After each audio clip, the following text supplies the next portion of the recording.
Welcome to ఆర్5 TV news.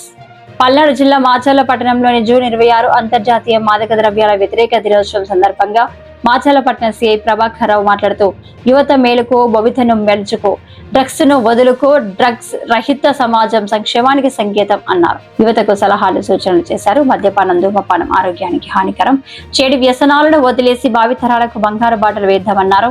ఈ కార్యక్రమంలో మాచర్లపట్నం ఎస్ఐ సంధ్యారాణి, వివిధ కళాకారులకు చెందిన విద్యార్థులు పెద్ద ఎత్తున పాల్గొన్నారు.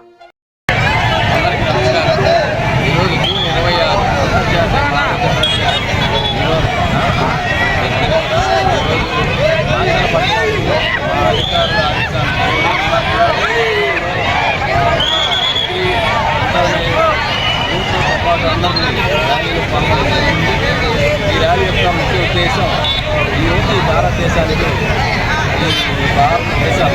భవిష్యత్తుకు